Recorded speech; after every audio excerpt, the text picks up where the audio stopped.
Leeds টেস্টে একদিকে ভারতের হারের দায় ঘাড়ে নিয়েছেন ভারতের তরুণ ওপেনার যশস্বী জয়সওয়াল, কারণ তিনি একাই ফেলে দিয়েছেন 4টি ক্যাচ। অন্যদিকে সেই যশস্বীকেই দেখা গেল বাউন্ডারির ধারে কোমর দুলিয়ে নাচতে। এমন ঘটনার ভিডিও সোশ্যাল মিডিয়ায় ভাইরাল হতেই শুরু হয় সমালোচনার ঝড়। ম্যাচের পঞ্চম দিনে লং অন অঞ্চলে ফিল্ডিং করছিলেন যশস্বী।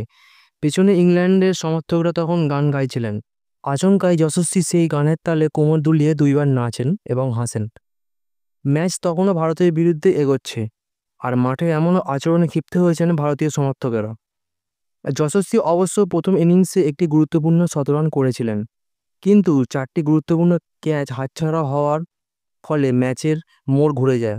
সমর্থকদের একাংশের মতে সেই ক্যাচগুলি ধরতে পারলে হয়তো হেডিংলিতে ফল অন্যরকম হতো।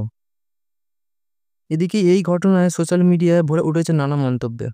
একজন লিখেছেন, রোহিত অধিনায়ক থাকলে যশস্বী এই কাজ করলে ওকে থাপ্পড় খাওয়াতেন। আরও একজন লিখেছেন, দল হারে আর খেলোয়াড় নাচে, এর থেকে নির্লজ্জ আর কিছু হতে পারে। আরও এক মন্তব্যে বলা হয়, 4টে ক্যাচ ফেলে ইংল্যান্ডকে ম্যাচ উপহার দিয়ে আনন্দে আছে যশস্বী। তবে এই সমালোচনার মাঝেও যশস্বীর পাশে দাঁড়িয়েছেন কোচ গৌতম গম্ভীর। তিনি বলেন, ক্যাচ তো মাঝে মধ্যেই পড়ে, সেটা খেলারই অঙ্গ। গম্ভীরের মতে একটি ইনিংসে শতরান করা গুরুত্বপূর্ণ, আর যশস্বী তার দায়িত্ব পালন করেছেন। কিন্তু প্রশ্ন উঠছে, টেস্ট ক্রিকেটে ভারতীয় দলে যখন চরম সংকট চলছে, তখন কি মাঠে এমন আচরণ কাম্য, নাকি তরুণদের একটু বাড়তি স্বাধীনতা দেওয়া উচিত?